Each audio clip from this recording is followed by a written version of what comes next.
ಸರು ಇಲ್ಲೇನು ಮಾಡ್ತಿದ್ಯಾ? ಫೋನ್ ಮಾಡಿ ಮಾತಾಡೋ ಅಷ್ಟೆಲ್ಲ ಪ್ರೀತಿ ಇದೆ, ಮನೆಗೆ ಮಾತ್ರ ಬರಲ್ಲ ಅಂತಿದ್ದೀರಾ, ಯಾಕೆ? ಪ್ರೀತಿ ಅಲ್ಲ, ಅವ್ರಿಗೇನೋ ತೊಂದರೆ ಆಗಿರ್ಬೋದು ಅಂತ ನಂಗೆ ಅನಿಸ್ತಿತ್ತು, ಅದಕ್ಕೆ ಕಾಲ್ ಮಾಡಿದೆ. ಇದೆ ಈ ಸಿಕ್ಸ್ ಸೆನ್ಸ್ನೇ ಪ್ರೀತಿ ಅನ್ನೋದು. ಯಾರಿಗೋ ಏನೋ ಆದ್ರೆ ಇನ್ಯಾರಿಗೋ ಸುಮ್ನೆ ಎಲ್ಲ ಹೀಗೆ ಅನ್ಸೋದಿಲ್ಲ. ಯಾರ ಮನ್ಸಲ್ಲಿರ್ತಾರೋ, ಯಾರ ಮೇಲೆ ಪ್ರೀತಿ ಇರುತ್ತೋ, ಯಾರನ್ನ ನಾವು ಹಚ್ಕೊಂಡಿರ್ತೀವೋ ಅವ್ರ ಬಗ್ಗೆ ಮಾತ್ರ ಹೀಗನ್ಸೋದು, ಅದೇ ಪ್ರೀತಿ. ಸರು ಏನೇನೋ ಮಾತಾಡಿ ನನ್ನ ತಲೆ ತಿನ್ಬೇಡ ಪ್ಲೀಸ್. ತೊಂದರೆನಾ? ಏಜೆಗೆ ಏನು ತೊಂದರೆ ಆಗಿರ್ಬೋದು? ಏನು ಪ್ರಾಬ್ಲಮ್ ಆಗಿದೆ? ಕೌಸಲ್ಯ, ಮನೇಲಿ ನೀರು ಬರ್ತದೆ, ನಂಗೆ ಈಗ ಸಮಾಧಾನ ಆಯ್ತು. ನಾನು ಈಗ ತಾನೇ ನೋಡ್ಕೊಂಡ್ ಬಂದೆ, ನಮ್ಮನೆ ಕರೆಂಟ್ ಬಂದಿದೆ. ಇಷ್ಟು ದಿನ ಈ ಮನೆ ಏನನ್ನು ಕಳ್ಕೊಂಡಿತ್ತೋ ಅದೆಲ್ಲ ಸರಾಗೋಗಿ ಬರ್ತಾನೆ ಇರುತ್ತೆ. ನಾವೇ ಎಲ್ಲ ಸರಿ ಮಾಡ್ತೀವಿ, ನೀವೇನು ಟೆನ್ಷನ್ ಮಾಡ್ಕೋಬೇಡಿ. ಥ್ಯಾಂಕ್ಸ್ ಅಮ್ಮ. ಥ್ಯಾಂಕ್ಸ್ ಎಲ್ಲ ಯಾಕೆ ಹೇಳ್ತಿದ್ಯಾಪ್ಪ? ಯಾರು ತಪ್ಪು ಮಾಡಿರ್ತಾರೋ ಅವರೇ ಅದನ್ನ ಸರಿ ಮಾಡ್ಕೋಬೇಕು, ಯಾರು ಕಲೆ ಮಾಡಿರ್ತಾರೋ ಅವರೇ ಅದನ್ನ ತೊಳಿಬೇಕು.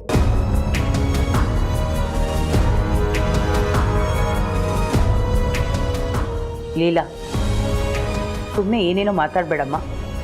ಸುಮ್ಮನೆ ಮಾತಾಡ್ತಿಲ್ಲ ಅಮ್ಮ, ಇರೋದನ್ನೇ ಹೇಳ್ತಾ ಇದ್ದೀನಿ. ಇವ್ರ ಮಾವ ಏಜೆ ಅವತ್ತು ನಮ್ಮ ಮನೆ ಮುಂದೆ ಬಂದು ಅಷ್ಟು ಕೂಗಾಡ್ದೆ ಇದ್ದಿದ್ರೆ ನಮ್ಗೆ ಈ ಪರಿಸ್ಥಿತಿ ಬರ್ತಿರ್ಲಿಲ್ಲ. ನಿಜ ಅತ್ತೆ, ಒಪ್ಕೋತೀವಿ. ಜನರು ಪ್ರೀತಿ, ವಿಶ್ವಾಸ, ಅಭಿಮಾನ ಇಷ್ಟೆಲ್ಲ ಮಾಡುತ್ತೆ ಅಂತ ಏಜೆ ಗೊತ್ತಿದ್ದಿದ್ರೆ ಅವ್ರು ಖಂಡಿತ ರೋಡಲ್ಲಿ ನಿಂತು ಆ ರೀತಿ ಮಾತಾಡ್ತಿರ್ಲಿಲ್ಲ. ಅದರಲ್ಲೂ ಅವ್ರು ನಿಮ್ಮ ಹತ್ರ ಹಾಗೆಲ್ಲ ನಡ್ಕೊಳ್ಳೋ ವ್ಯಕ್ತಿನೇ ಅಲ್ಲ. ಯಾವುದೋ ಸಿಟ್ಟು, ಕೋಪ, ಹತಾಶೆ ಆ ರೀತಿ ಕೂಗಾಡೋ ಹಾಗೆ ಮಾಡಿರ್ಬೋದು, ಅದು ತಪ್ಪೇ, ನಾವು ಒಪ್ಕೋತೀವಿ. ಆದರೆ ತಿದ್ಕೊಳ್ಳೋದಕ್ಕೆ ಒಂದೇ ಒಂದು ಅವಕಾಶ ಕೊಡಬೇಕಲ್ವಾ? ಲೀಲಾ, ಒಂದು ಅವಕಾಶ ಕೊಟ್ಟು ನೋಡು, ನಾವು ಕೇಳ್ಕೊಳ್ತಾ ಇದ್ದೀವಿ. ಈಗ ಅಷ್ಟು ಕಠಿಣ ಆಗ್ಬಾರ್ದಮ್ಮ. ವಜ್ರ ಕಠಿಣನೇ, ಆದರೆ ಕೈ ಜಾರಿ ಕೆಳಗೆ ಬಿದ್ದರೆ ಹೊಡೆದೋಗುತ್ತಮ್ಮ. ಹೂ ಹಾಗಲ್ಲ, ಯಾವತ್ತಿದ್ರೂ ಮೃದು. ಎಷ್ಟು ಎತ್ತರದಿಂದ ಬಿದ್ದರೂ ಅದು ಮೃದುವಾಗೇ ಇರುತ್ತೆ. ನೀನು ಹೂವಾಗಬೇಕು ಮರಿ. ಅತ್ತೆ, ನಿಮ್ಮ ಮನ್ಸಿಗಾಗಿರೋ ನೋವು, ಈ ಮನೆಗಾಗಿರೋ ಅನ್ಯಾಯ ಎಲ್ಲ ಗೊತ್ತು. ಅದು ಜನ ಆವೇಶದಿಂದ ಜಾಸ್ತಿ ಮಾಡಿಬಿಟ್ರು. ಈ ವಿಷಯನ ಸ್ವಲ್ಪ ಸಮಾಧಾನದಿಂದ ಯೋಚನೆ ಮಾಡಿ ಅತ್ತೆ. ನಿಮ್ಮ ಮನಸ್ಸಲ್ಲಿರೋ ಈ ಭಾವನೆನ ತೆಗೆದು ಬಿಸಾಕಿ ಪ್ಲೀಸ್. ಪ್ಲೀಸ್ ಅತ್ತೆ, ಒಂದ್ಸಲ ಯೋಚನೆ ಮಾಡಿ. ಆಮೇಲೆ ನೀವೇನು ಬೇಕಾದ್ರೂ ನಿರ್ಧಾರ ತಗೊಳ್ಳಿ ಪ್ಲೀಸ್.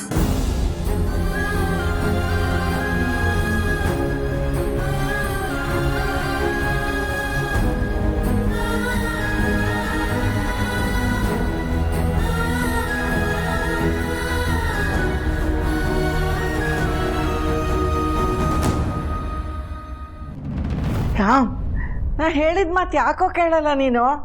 ನಿನ್ಗೇನಾದರೂ ಆಗಿದ್ರೆ ನಾನೇನು ಮಾಡಬೇಕಿತ್ತು? ಅಮ್ಮ, ನನ್ನ ಜೊತೆ ಪ್ರೀತಿಸೋ ಮನಸ್ಸು ನಿನ್ನ ಆಶೀರ್ವಾದ ಇರೋ ತನಕ ಏನೂ ಆಗಲ್ಲ, ತಲೆ ಕೆಡ್ಸ್ಕೊಬೇಡ. ಮಂತ್ರ ಮಂತ್ರ, ನಿನ್ನೆ ಮಾತಾಡಿಸ್ತಾ ಇರೋದು? ಅದು ಅಭಿ ನಿನ್ನ ಮೇಲೆ ಅಟ್ಯಾಕ್ ಆಯ್ತಲ್ಲ, ಅದಕ್ಕೆ ಭಯ ಆಗಿ ಯೋಚನೆ ಮಾಡ್ತಾ ಇದ್ದೆ. ಅಷ್ಟು ಹೇಳಿದ್ರು ಮತ್ತೆ ನಿನ್ನ ಮಧ್ಯದಲ್ಲೇ ಬಂದೆ. ನಿನ್ನಿಂದಾಗಿ ಅವ್ನು ತಪ್ಪಿಸ್ಕೊಂಡ ಅಂತ. ಏನು ಅಭಿ ನೀನು ನನ್ನಿಂದ ಮಿಸ್ ಆದ ಅಂತ ಹೇಳ್ತಿದ್ಯಲ್ಲ? ನಿನಗೇನಾದರೂ ಆಗಿದ್ದಿದ್ರೆ ನಾನು ಎಲ್ಲಿ ಹೋಗಬೇಕಿತ್ತು? ನಿನ್ಗೆ ಯಾರು ಏನೂ ಮಾಡಿಕೊಡ್ದು. ನೀನು ನನ್ನ ಜೀವ ಅಭಿ, ನಿನಗೋಸ್ಕರ ನನ್ನ ಪ್ರಾಣ ಬೇಕಾದರೂ ಕೊಡ್ತೀನಿ. ಆದರೆ ಮತ್ತೆ ನೀನು ನನ್ನ ಮೇಲೆ ಕಂಪ್ಲೇಂಟ್ ಮಾಡ್ತಿದ್ಯಾ. ನಾನು ಏನು ಮಾಡಿದ್ರೂ ತಪ್ಪು ಬಿಡು. ಕಮಾನ್ ನಂತರ, ನಾನು ಆ ಥರ ಎಲ್ಲ ಹೇಳಿದ್ದು. ನಿನ್ನ ಸೇಫ್ಟಿ ಇಂಪಾರ್ಟೆಂಟ್ ಅಲ್ವಾ, ಅದನ್ನು ಮನಸ್ಸಲ್ಲಿ ಇಟ್ಕೊಂಡು ಹೇಳಿದೆ ಅಷ್ಟೇ. ಭಾರಿ ನಾಟಕ ಮಾಡ್ತಿದ್ದಾಳೆ ಅನ್ಸುತ್ತೆ. ಇವಳು ಯಾಕೆ ನನ್ನ ಮಗನ ಮೇಲೆ ಅಟ್ಯಾಕ್ ಮಾಡಿಸಿರಬಾರ್ದು? ಛೇ, ಇವಳಿಗೆ ಯಾರಿಗೋ ಸುಪಾರಿ ಕೊಟ್ಟು ನನ್ನ ಮಗನ ಕೊಲ್ಸೋಷ್ಟು ಶಕ್ತಿ ಇಲ್ಲ ಅನ್ಸುತ್ತೆ. ಯಾವುದಕ್ಕೂ ಇವಳ ಮೇಲೆ ಒಂದು ಕಣ್ಣು ಇಟ್ಟಿರ್ತೀನಿ. ರಾಮ್, ಒಂದು ಮಾತು ಹೇಳ್ತೀನಿ, ಕೇಳಿಬಿಡಪ್ಪ ನೀನು. ಇವತ್ತೇನೋ ನೀನು ಬಚಾವಾದೆ, ದೇವ್ರು ದೊಡ್ಡವನು. ಆದ್ರೆ ದಿನ ಹೀಗೆ ಆಗತ್ತೆ ಅಂತ ಅಂದ್ಕೊಂಡ್ರೆ ನಾವು ಮೂರ್ಖರಾಗ್ತೀವಿ. ಯಾವುದಕ್ಕೂ ನೀನು ಪೊಲೀಸಿಗೆ ಒಂದು ಕಂಪ್ಲೇಂಟ್ ಕೊಟ್ಬಿಡು. ಪೊಲೀಸ್ ಕಂಪ್ಲೇಂಟಾ? ಯಾರ ಮೇಲೆ ಕೊಡ್ಲಮ್ಮ? ಇನ್ಯಾರವಿ ನೀನು ಬೈದಿದ್ದಕ್ಕೆ ಜಗಳ ಮಾಡಿದ್ದಕ್ಕೆ ಆ ಚಂದ್ರಶೇಖರು ಅವ್ರ ಮಗಳು ಸೇರಿಕೊಂಡು ಈ ಥರ ಮಾಡಿಸಿರ್ಬೋದು. ಸಾಧ್ಯನೇ ಇಲ್ಲ. ಅವ್ರು ಏನು ಅಂತ ನನಗೆ ಗೊತ್ತಿದೆ. ನನ್ನ ಬಗ್ಗೆ ಎಷ್ಟು ಅಭಿಮಾನ ಇಟ್ಕೊಂಡಿದ್ದಾರೆ ಅಂತ ಗೊತ್ತಿದೆ. ಒಂದು ಸತಿ ಈ ವ್ಯಕ್ತಿನ ತಿಳ್ಕೊಂಡ್ಮೇಲೆ ಅವ್ರು ಯಾವ ಹಂತಕ್ಕೆ ಇಳಿಬೋದು ಅನ್ನೋ ಅಂದಾಜು ನನಗಿದೆ. ಅದರ ಆಧಾರದ ಮೇಲೆ ನೋಡೋದಾದರೆ ಚಿನ್ನದಂಥ ವ್ಯಕ್ತಿ ಅವರು. ಇಲ್ಲ, ಇವಳೇನೋ ಗೇಮ್ ಆಡ್ತಿದ್ದಾಳೆ, ಆದರೆ ನನಗೆ ಗೊತ್ತಾಗ್ತಿಲ್ಲ ಅಷ್ಟೆ. ಅಂದರೆ ಡೌಟ್ ಬರೋದು ಸಹಜ ಅಲ್ವಾ, ಅದಕ್ಕೆ ಹಾಗೆ ಹೇಳಿದೆ ಅಷ್ಟೇ. ವೆಲ್, ಯಾವ ಪೊಲೀಸು ಕಂಪ್ಲೇಂಟು ಏನೂ ಬೇಕಾಗಿಲ್ಲ. ಹೇಗಿದ್ದರೂ ಒಂದು ಅಟೆಂಪ್ಟ್ ಫೇಲ್ ಆಗಿದೆ. ಡೆಫಿನೆಟ್ಲಿ ಅವ್ನು ಮತ್ತೆ ಅಟ್ಯಾಕ್ ಮಾಡೇ ಮಾಡ್ತಾನೆ. ಅವಾಗ ಹಿಡಿತೀನಿ. ಬಿಟ್ಟಿಡಿಯೋದು ಅಂತಾರಲ್ಲ ಹಾಗೆ.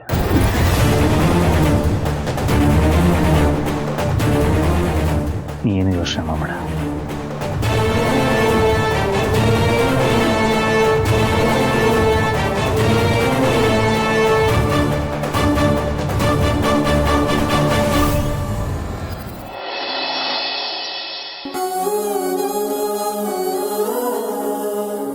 ನೋಡಿಮ್ಮ, ನನ್ನ ಮಾತನ್ನು ದಯವಿಟ್ಟು ನೀವು ಅಪಾರ್ಥ ಮಾಡ್ಕೋಬೇಡಿ. ನಿಮ್ಮ ಜಾಗದಲ್ಲಿ ನಾನು ನನ್ನ ಹೆಂಡತಿ ಇದ್ದಿದ್ರು ಇಷ್ಟು ಕೇಳ್ಕೊತಾ ಇರಲಿಲ್ಲ. ಲೀಲಾ ನಿಮಗೆ ಎಷ್ಟು ನೋವು ಕೊಟ್ಟರು, ನೋವು ಕೊಡೋ ಹಾಗೆ ನಡ್ಕೊಳ್ತಾ ಇದ್ರು ನೀವು ಅದನ್ನೆಲ್ಲ ಸಹಿಸ್ಕೊಂಡು ನಮ್ಮನೇಲೇ ಇದ್ದೀರಾ. ಲೀಲಾ ಅತ್ತೆ ನಮ್ಮನೆಗೆ ಮಾಡಿರೋದು ಯಾಗದ ಮುಂದೆ ನಮ್ಗಿಲ್ಲಾಗ್ತಿರೋ ಅವಮಾನ ಲೆಕ್ಕಕ್ಕೆ ಬರಲ್ಲ ಬಿಡಿ ಸರ್. ನಾನು ಹೇಳಿದ ಮಾತಿನ ಅರ್ಥ ಬೇರೆನೇ ಇದೆಮ್ಮ. ಅಂದರೆ ನೀವು ಎಷ್ಟೇ ಪ್ರಯತ್ನ ಪಟ್ಟರು ಲೀಲಾ ನಿಮ್ಮ ಜೊತೆ ನಿಮ್ಮ ಮನೆಗೆ ಬರೋ ಹಾಗೆ ಕಾಣ್ತಾ ಇಲ್ಲ. ಅಯ್ಯೋ ಬಿಡ್ತು ಅನ್ನಿ, ನಾವು ಶಬ್ದ ಮಾಡಿ ಬಂದಿದ್ದೀವಿ ಲೀಲಾ ಅತ್ತೆನ ವಾಪಸ್ ಕರ್ಕೊಂಡು ಹೋಗ್ತೀವಿ ಅಂತ. ನಾವು ಖಾಲಿ ಕೈಯಲ್ಲಿ ಹಾಗೆಲ್ಲ ಹೋಗಲ್ಲ. ನಿಮ್ಮ ಮಾತು ನನಗೆ ಅರ್ಥ ಆಗುತ್ತಮ್ಮ. ಆದರೆ ಲೀಲನ್ನ ನಾನು ಚಿಕ್ಕ ವಯಸ್ಸಿಂದ ನೋಡ್ತಾ ಇದ್ದೀನಿ. ಕೆಲವು ವಿಷಯದಲ್ಲಿ ಅವಳಿಗೊಂದು ವಿಚಿತ್ರ ಹಠ. ಅವಳು ನಿಮ್ಮ ಮನೆಗೆ ಬರಬೇಕು ಅಂತಿದ್ರೆ ಇಷ್ಟರಲ್ಲಿ ಬರಬೇಕಾಗಿತ್ತಮ್ಮ. ನೀವು ಇಷ್ಟು ಸಲ ಕೇಳ್ಕೊಂಡ್ಮೇಲೂ ಅವಳು ಬರೋದಕ್ಕೆ ಒಪ್ತಾ ಇಲ್ಲ ಅಂದರೆ ಅವಳು ನಿಮ್ಮ ಮನೆಗೆ ಬರಲ್ಲಮ್ಮ.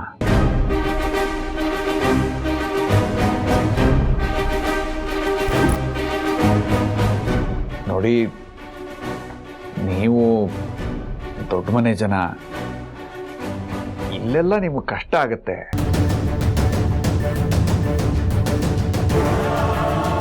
ನಮ್ಮಿಂದಾಗಿ ನೀವು ಕಷ್ಟಪಡೋದು, ನೋವು ಅನುಭವಿಸೋದು ನನ್ನ ಕೈಲಿ ನೋಡೋಕ್ಕಾಗಲ್ಲಮ್ಮ. ಅದಕ್ಕೆ ದಯವಿಟ್ಟು ನೀವು ನಿಮ್ಮ ಮನೆಗೆ ಹೊರಟ್ಬಿಡಿಮ್ಮ.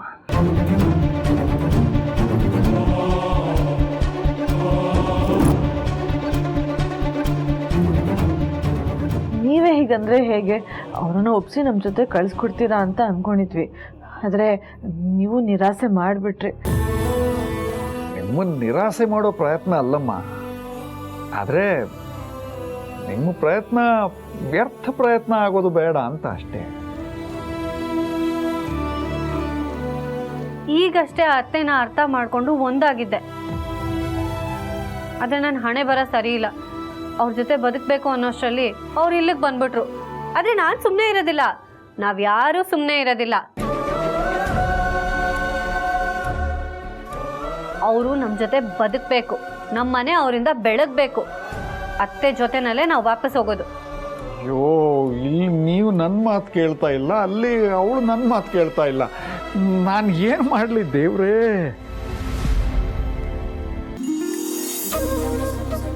ಏನಮ್ಮ ಇದು? ಊಟದ ಟೈಮ್ ಆದರೂ ಇನ್ನೂ ಯಾರೂ ಬಂದಿಲ್ಲ?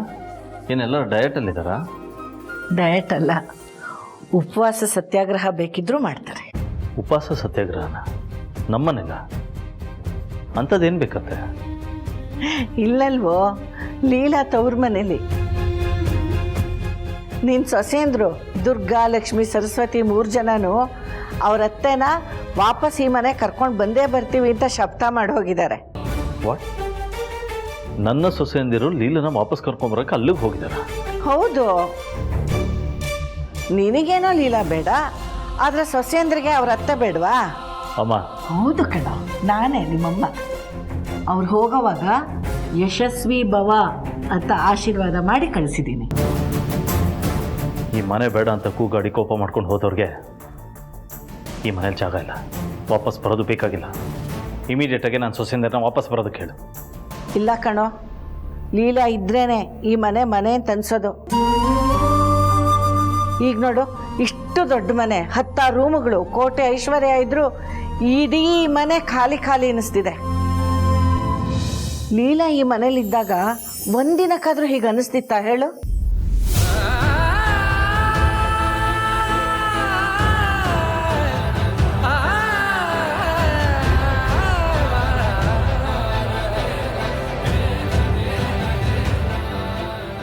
ಅವಳಿದ್ರೆ ಈ ಮನೇಲಿ ನಗು ತುಂಬಿರುತ್ತೆ.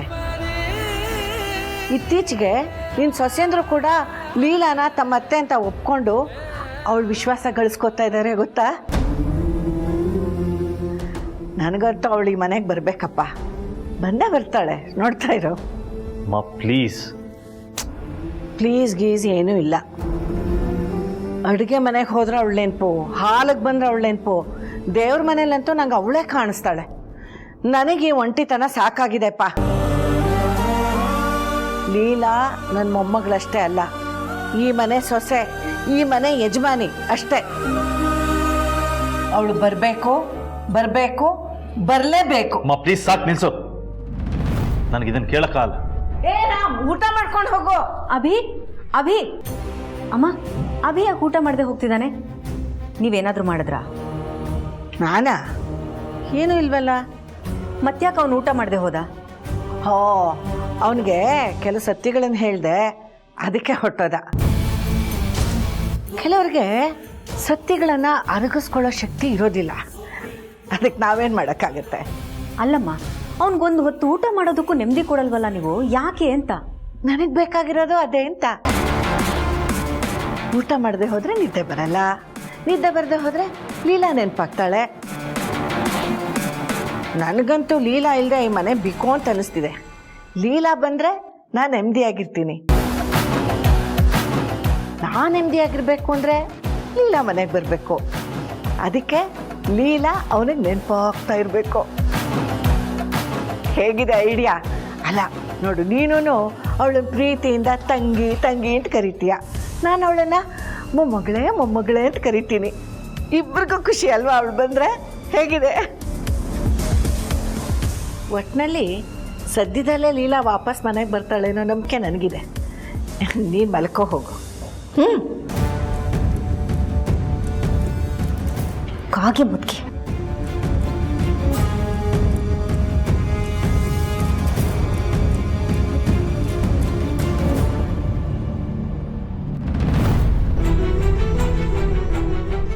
ಇಷ್ಟು ದೊಡ್ಡ ಮನೆ, 10 ರೂಮುಗಳು, ಕೋಟೆ ಐಶ್ವರ್ಯ ಇದ್ರು ಇಡೀ ಮನೆ ಖಾಲಿ ಅನ್ನಿಸ್ತಿದೆ.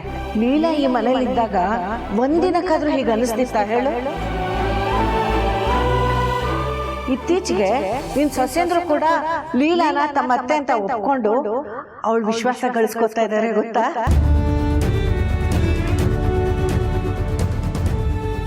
ಇವರಿಷ್ಟೊತ್ತಲ್ಲಿ ಏನು ಮಾಡ್ತಿರ್ಬೋದು? ಮೋಸ್ಟ್ಲಿ ಮಲಗಿರ್ತಾರೆ. ಇವ್ರಿಗೆ ನನ್ನ ಮೇಲೆ ಒಂದು ಸ್ವಲ್ಪನೂ ಲವ್ ಇಲ್ಲ. ಕಣ್ಣು ಬಿಡ್ಕೊಂಡಾದ್ರೂ ಏನು ಮಾಡ್ತಾರೆ? ನೆಮ್ಮದಿಯಾಗಿ ಮಲ್ಕೊಂಡಿರ್ತಾರೆ. ಹೆಂಗಿದ್ರು ಈ ಪಾಪಿ ಮನೆಯಿಂದ ತೊಲಗಿದ್ಲು, ಇನ್ಯಾವ ಪ್ರಾಬ್ಲಮ್ಮು ಇರಲ್ಲ ಅಂತೇಳಿ ಸುಖವಾಗಿ ನಿದ್ದೆ ಮಾಡ್ತಿರ್ತಾರೆ.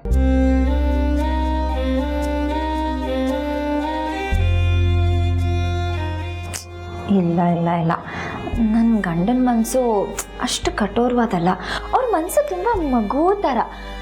ಅವರು ನನ್ನ ಬಗ್ಗೆ ಯೋಚನೆ ಮಾಡ್ತಿರ್ಬೋದು, ಆದರೆ ಯೋಚನೆ ಮಾಡ್ತಿದ್ದಾರೋ ಇಲ್ವೋ ಅಂತ ಹೇಗೆ ತಿಳ್ಕೊಳ್ಳೋದು? ದುಡಿಯೋದು ಕಷ್ಟ ಅಲ್ಲ, ಆದರೆ ಈ ದುಡ್ಡು ಮಾಡೋದಿದೆಯಲ್ಲ ಅದು ತುಂಬಾ ಕಷ್ಟ. ಅದರಲ್ಲೂ ತಲೆ ಹೊಡೆದು ದುಡ್ಡು ಮಾಡೋದಿದೆಯಲ್ಲ, ಹೋ ಮೈ ಗಾಡ್, ಅದಿದ್ದಿದ್ದು ಕಷ್ಟ. ಅಲ್ಲ, ಆ ಪೀಡೆನ ಕಳಿಸಿ ನೆಮ್ಮದಿಯಾಗಿರೋಣ ಅಂದ್ಕೊಂಡೆ. ಅಷ್ಟರಲ್ಲಿ ಈ ಕಾಗೆ ಮುಕ್ಕಿ ಈ 3 ಜನ ಕೋತಿಗಳನ್ನ ಹುಚ್ಚು ಬಿಟ್ಟಿದ್ದಾಳೆ ಅವಳನ್ನ ಕರ್ಕೊಂಬರಕ್ಕೆ. ಒಂದು ಕೆಲಸ ಮಾಡ್ತೀನಿ, ಅವ್ರಿಗೆ ಕಾಲ್ ಮಾಡ್ತೀನಿ. ಫೋನ್ ಸ್ವಿಚ್ ಆಫ್ ಆಗಿದ್ರೆ ಅವ್ರು ಮಲಗಿದ್ದಾರೆ ಅಂತ ಅರ್ಥ. ಒಂದು ರಿಂಗ್ ಕೊಟ್ಟು ಕಟ್ ಮಾಡಿಬಿಡ್ತೀನಿ. ಅವ್ರು ಎದ್ದಿದ್ರೆ ವಾಪಸ್ ಕಾಲ್ ಮಾಡ್ಬೋದು. ಹೇಗಿದ್ರು ಮಿಸ್ ಕಾಲ್ ಕೊಡೋದು ನಮ್ಮ ಹೆಣ್ಮಕ್ಳು ಸಂಪ್ರದಾಯ ಅಲ್ವಾ. ಔಟ್ ಗ್ರೋಯಿಂಗ್ ಫ್ರೀ ಇದ್ದರೂ ಮಿಸ್ ಕಾಲ್ ಕೊಡೋಣ. ಅವ್ರು ಎದ್ದಿದ್ರೆ ಫೋನ್ ಮಾಡ್ತಾರೆ.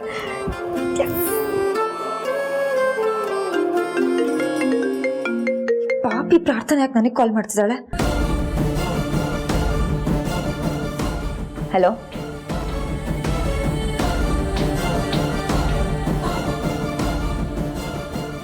ತುಂಬ ಯೋಚನೆ ಮಾಡ್ತಿದೀಯಾ?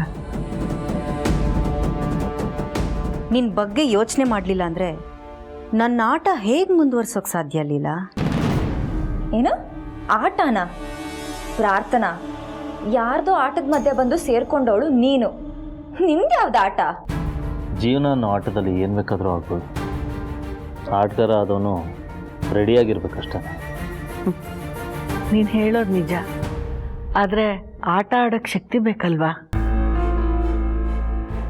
ಅದಕ್ಕೆ ಕಲ್ಸ್ಕೊಂಡು ಬಂದಿದ್ದೀನಿ. ಒಂದು ತುತ್ತು ತಿನ್ನು. ಬೇಡಮ್ಮ, ನನಗೆ ಹಸಿವಿಲ್ಲ, ಅದಕ್ಕೆ ನಾನು ಬೇಡ ಅಂತ ಬಂದಿದ್ದು. ರಾಮ್, ನಾನು ನಿನ್ನನ್ನು ಹೆತ್ತೊಳ್ಕಣೋ. ನೀನು ಬಲಗಡೆ ತೆಗೆಯೋ ಕ್ರಾಪ್ ಎಡಗಡೆ ತೆಗೆದಾಗಲೇ ನನ್ನ ಮಗನ ಜೀವನದಲ್ಲಿ ಏನೋ ಬದಲಾವಣೆ ಇದೆ ಅಂತ ಗೊತ್ತಾಗುತ್ತೆ ಈ ತಾಯಿಗೆ. ಅಂಥದ್ರಲ್ಲಿ ಊಟ ಮಾಡಿದೆ ಹಾಗೆ ಬಂದಿಯಲ್ಲ. ನೀನು ಹಾಗೆ ಬಂದಿದ್ದು ಕೋಪದಿಂದ ಅಂತ ನನಗೆ ಗೊತ್ತಾಗಲ್ವಾ? ಗೊತ್ತಾಯ್ತು, ಗೊತ್ತಾಗಿ ತುಂಬ ಹೊತ್ತಾಯ್ತು. ಏನೇ ಮಾಡಿಕೊಂಡೆ ನೀನು? ಏನೂ ಮಾಡೋಕ್ಕಾಗಲ್ಲ. ನಿನ್ನಿಂದ ನಾನು ಪ್ರಾರ್ಥನಾ ಅಂತ ಪ್ರೂವ್ ಮಾಡೋದಕ್ಕೆ ಸಾಧ್ಯನೇ ಇಲ್ಲ.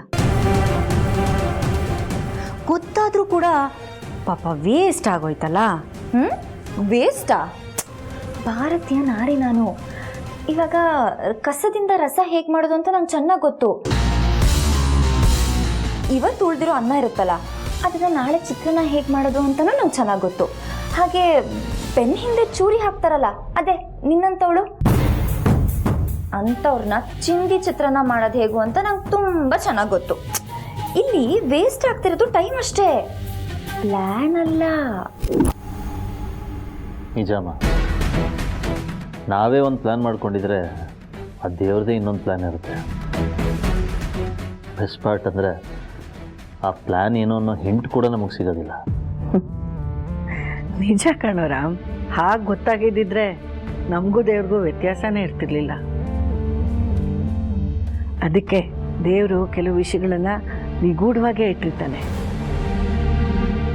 ಹಾಗಂತ ಎಲ್ಲನೂ ನಿಗೂಢವಾಗಿರಲ್ಲ. ಕೆಲವರನ್ನ ಎಲ್ಲ ಕಾಲದಲ್ಲೂ ಮರಳು ಮಾಡಬಹುದಂತೆ, ಇನ್ನು ಕೆಲವರನ್ನ ಕೆಲವು ಕಾಲ ಮಾತ್ರ ಮರಳು ಮಾಡಬಹುದಂತೆ. ಆದರೆ ಎಲ್ಲರನ್ನೂ ಎಲ್ಲ ಕಾಲಕ್ಕೂ ಮರಳು ಮಾಡೋಕ್ಕೆ ಸಾಧ್ಯ ಇಲ್ವಂತೆ. ಹಾಗಂತ ದೊಡ್ಡವ್ರು ಹೇಳ್ತಾರೆ. ನಮಗೆ ಯಾರೋ ಮೋಸ ಮಾಡ್ತಿದ್ದಾರೆ ಅಂತನೋ ಅಥವಾ ನಾವು ಯಾರಿಂದಲೋ ಮೋಸ ಹೋಗ್ತಿದ್ದೇವೆ ಅಂತನೋ ಗೊತ್ತಾದ್ರೂ ನಾವು ಸುಮ್ಮನಿರ್ಬೇಕಾಗತ್ತೆ. ಅದಕ್ಕೆ ಸರಿಯಾದ ಉತ್ತರ ಕೊಡೋ ದಾರಿನ ಆ ಭಗವಂತನೇ ತೋರಿಸ್ತಾನೆ. ಆಗ ಪ್ರಶ್ನೆ ಪತ್ರಿಕೆ ನಂದು, ಉತ್ತರ ನಿಂದು. ಲಗ್ನ ಪತ್ರಿಕೆ ನಂದು, ಅಕ್ಕಿ ಕಾಳು ನಿಂದು. ಏಯ್ ಲೀಲಾ, ಆ 3 ಜನ ಸೊಸೆ ಅಂದ್ರು ನಿನ್ನ ಮನೆಗೆ ಬಂದ ಮಾತ್ರಕ್ಕೆ ನಿನಗೆ ಅಭಿಮನ್ಸಲ್ಲಿ ಜಾಗ ಸಿಕ್ತು ಅಂತ ಅನ್ಕೋಬೇಡ. ಅವನ ಮನ್ಸಲ್ಲಿ ನೀನು ಯಾವಾಗಲೂ ಸತ್ತು ಸ್ವರ್ಗ ಸೇರಿದ್ಯಾ ಕಣೆ. ಹುಷಾರ್, ನಾನು ಯಾರು ಅಂತ ಅಭಿ ಮುಂದೆ ನೀನು ಹೇಳಿದ್ರು ಕೂಡ ನಾನು ಸಿಕ್ಕಾಕೊಳ್ಳೇ ಇಲ್ಲ. ಅಂದಮೇಲೆ ನನ್ನ ಕೆಪಾಸಿಟಿ ಏನು ಅಂತ ಗೊತ್ತಿದ್ರೂ ಮಾತಾಡ್ತಿದ್ಯಲ್ಲ, ನಿನಗೆಷ್ಟು ಧೈರ್ಯ ಇರಬೇಕು. ನೀನು ನನ್ನ ಗಂಡನ ಹತ್ರ ಮುಚ್ಚಿಟ್ಟಿರೋ ಸತ್ಯಕ್ಕಿಂತನೂ ನಾನು ನಿನ್ನ ಹತ್ರ ಮುಚ್ಚಿಟ್ಟಿದ್ದೀನಲ್ಲ ಸತ್ಯ, ಅದಕ್ಕೆ ಧೈರ್ಯ ಕಣೆ ನನಗೆ. ಧೈರ್ಯ ಒಂದಿದ್ರೆ ಎಲ್ಲ ಸಾಧ್ಯ ಕಣೋ. ಅದಕ್ಕೆ ತಾನೆ ಧೈರ್ಯಂ ಸರ್ವತ್ರ ಸಾಧನಂ ಅಂತ ಹೇಳೋದು. ಆದರೆ ಆ ಧೈರ್ಯ ಬರಬೇಕು ಅಂದರೆ ಮನಸ್ಸಲ್ಲಿ ಸತ್ಯ ಇರಬೇಕು. ಆ ಸತ್ಯದ ಮೇಲೆ ನಿನಗೆ ವಿಶ್ವಾಸ ಇರಬೇಕು. ಆ ವಿಶ್ವಾಸ ಇಟ್ಕೋ, ಜಯ ನಿಂದೆ. ಹಾಂ, ಈಗ ನೋಡು, ನಿನಗೋಸ್ಕರ ಅಲ್ಲ ನನಗೋಸ್ಕರ ತಿನ್ನಬೇಕು. ತಿನ್ನು ಕಂದ, ಪ್ಲೀಸ್.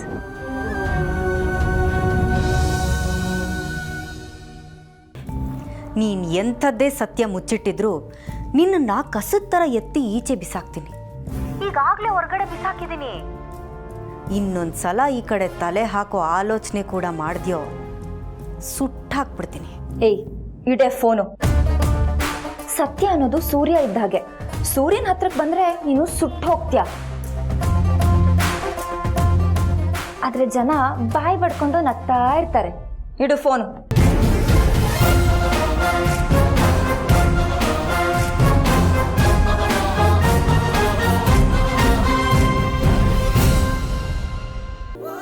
ನೀನು ಯಾವತ್ತೂ ತಪ್ಪು ಮಾಡಲ್ಲ, ಆದರೆ ತಪ್ಪು ಮಾಡಿದೀಯ ಅಂತ ಅನ್ನಿಸ್ಬಹುದು. ಇದು ವಿಧಿಯ ಆಟ ಕಣೋ. ನೀನೊಬ್ಬ ಆಟಗಾರ ಅಷ್ಟೆ. ಆಟದಲ್ಲಿ ಸತ್ಯ, ಪ್ರಾಮಾಣಿಕತೆ, ನಿಯತ್ತು ಇದ್ದರೆ ನೀನು ಖಂಡಿತ ಗೆಲ್ತೀಯ. ಇದನ್ನು ನೆನ್ಪಿಟ್ಕೋ. ಇದೇ ನಿನಗೆ ದೊಡ್ಡ ವಿಷಯ ಅಲ್ಲ. ಆದರೆ ಇನ್ನು ಮುಂದೆ ನೀನು ಇದಕ್ಕಿಂತ ದೊಡ್ಡ ತಪ್ಪು ಮಾಡದೇ ಇರೋ ಹಾಗೆ ನೋಡ್ಕೊಳ್ಳೋದು ನಿನ್ನ ಜವಾಬ್ದಾರಿ. ಗೊತ್ತಾಯ್ತಾ? ಈಗ ನಾನು ಹೇಳೋದು ನಿನ್ಗೆ ಅರ್ಥ ಆಗೋದಿಲ್ಲ, ನಿಧಾನಕ್ಕೆ ಅರ್ಥ ಆಗುತ್ತೆ.